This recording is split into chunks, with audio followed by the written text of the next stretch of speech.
Welcome to the 5th episode of 2016 for HotBoxing Talk, South Africa's very own online boxing talk show. With me we have former undefeated South African mini flyweight champion Simpiwe Chain Reaction Kongo joining us here on the HotBoxing Talk, as well as Hayden Jones and Cyril Hong. This is the 5th episode of HotBoxing Talk.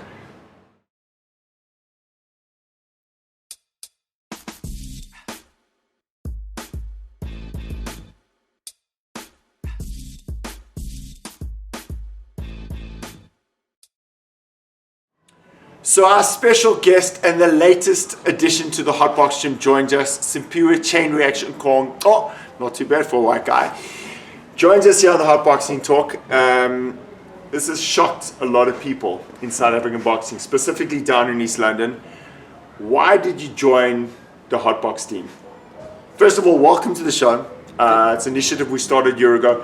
Why did you join the HotBox team? First of all, thanks for having me in the gym. No, the main aim to join the gym is that I wanted to grow as a fighter. As everyone knows, you as a great trainer and you manage the best in the world, Hex. So I think every boxer would love to be managed by a trainer who always on TV and having a pound for pound king, because Hex is a king in the strawweight division. So everyone would love to join that to be managed that way. A lot of people aren't aware. I mean, there was a lot of smack talk between you and I before the Heki fight, but a lot of people aren't aware of our friendship that goes back several years. We've been friends for years, and yes, after the fight we became even bigger and better friends. Yes. Let's talk about you and your fight with Heki, because you lost the fight, yes, but you won the hearts of South African boxing fans and sporting fans. Yes. Tell us about that fight. You know why I won so many hearts of boxing in that fight? It's because no one gave me a chance of beating Hex.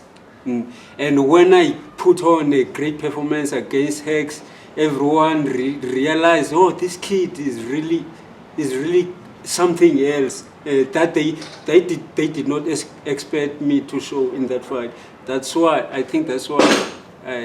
everyone was so impressed about my performance and everything. And you said it when we announced the fight in the studios. You said the person interviewing you said, what can we expect from you? And you said to the Hex, I can promise you a good fight, and you lived up to your word. Yes. So obviously Heki's a world champion. You a world title contender, you're a world-class fighter. You and I are going to sit down, we're going to plan maybe another route. What's it going to be like with Heki's now your sparring partner, your stablemate, we family at the HotBox gym. Yeah. What's your relationship like now with Heki after the fight? Because you were friends before, yes, but you became even better friends afterwards. What's your relationship like now? No, for sure, our relationship will grow much. I don't know what I'm gonna say, but will grow older than. No, let me say not older. Don't know how to put it, but we're going to be like brothers now, as we've been chatting yesterday, hugging each other, beating pads, doing everything together. That's what I can say. There's also another young kid in the gym called DJ Krill, who's another mini flyweight. He's really talented. The sparring that you're going to be getting in the gym is going to be world class. You know that? Yes, I know that. I've watched him fighting at the Emperors. He's a good kid. He's a good kid. He welcomed me yesterday. We chat. He's a cool man. Now there's a saying that goes, people think that the grass is green on the other side.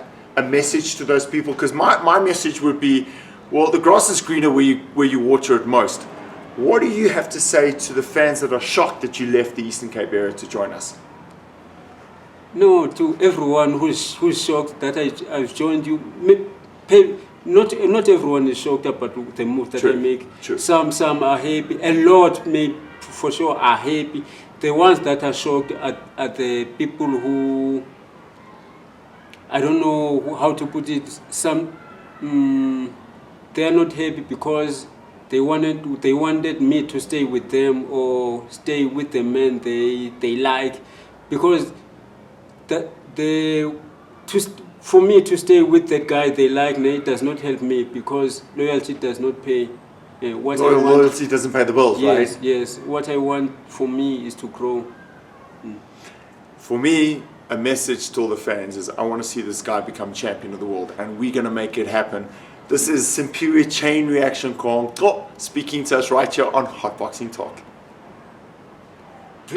I had the two gentlemen by my side, and we are talking about local boxing first this Friday night. Nkululeko Mhlongo is fighting Frans Mabolo for the WBF Intercontinental Junior Middleweight Championship. There's so many championships out there, I get a bit confused sometimes.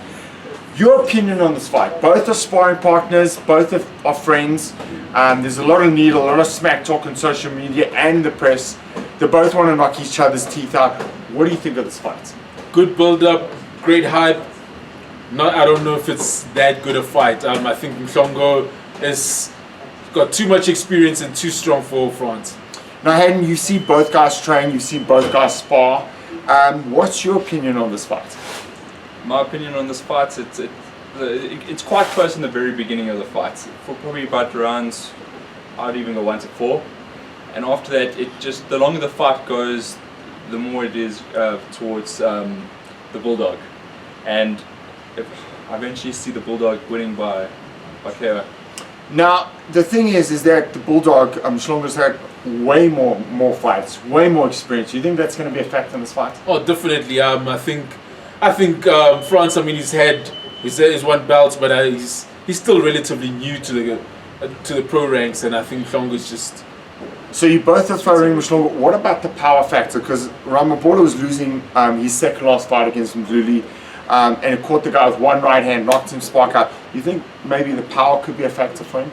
Yeah, he definitely has any soldiers on throughout the fights, France as well, and that definitely could be a factor where he does have a bit of power and could potentially knock out the Bulldog himself. See, I'm going to put you guys on the spot. Call the fight. Mhlongo 8 rounds. I'm going to go the same results in 6. In 6. I'm keeping a local. A bit of breaking news. Superior Konko has joined the HotBox gym. What do you think of the move? I think it's a good move for him. You're not just saying that because you're standing next to me. Okay. No. Well, no. But I think it's a good move. It's great sparring with Heki Butler, DJ Creole. I think it would be great sparring for all three of them, and yeah, I look forward to seeing him fighting. Hayden, you've seen him train at the gym the last 2 days. He's got a good work ethic. How far do you think he can go? But he's seriously good, and he really showed against Heki in that performance just how good he is. And I think he could be a world champion as well. Let's see how he goes in his next couple of fights.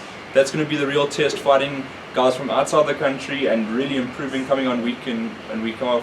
And yeah, there was chain reaction. Let's keep it international now. Now, Terence Crawford defends his WBO Junior Welterweight Championship of the World against Hank Lundy. Is that the name? Hank Lundy.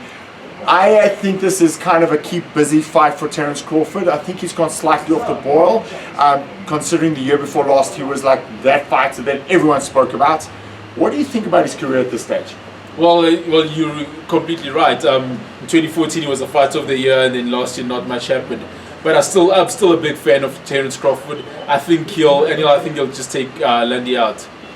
How do you foresee, how do you think this fight's going to pan out? Okay, so Lundy's lost to Raimundo Beltran, correct. Thomas Delume. He's lost to some good names as well. He's lost to... And he's going to lose to Terence Crawford. I was about to say that, okay. Yeah. Okay, I was just going to add his name in there as well. Okay, do you think he gets stopped or points? How do you... No, I think it's points, but I think Crawford takes him to school. Where do you think Crawford fits in the junior welterweight division? Because a lot of people feel, I think he's one of the best guys out there, but he's not getting those big fights to step up to the plate, Yeah, he was phenomenal at the lightweight division. Now a new division for him, he's stepping up as well. He just hasn't shown television excitement just quite yet, but he is extremely good. If you were his management and he had one breakthrough fight, who do you think it should be against? Postol. That's such a sick fight. Hopefully our American audience are watching this and we can call that out. If you're Victor, what do you think of that call? Against Victor Postol? That's a very close fight to call. It's almost a Frampton quick type vibe with those two. Seeing Foster lately, though, I wouldn't want to run into him. So we divided here on Hot Boxing Talk. The two gentlemen have spoken right here on the show on Hot Boxing Talk. So the fifth episode of Hot Boxing Talk for 2016 comes to an end. From myself, Colin Nathan, and Hayden Jones, we will see you again next week.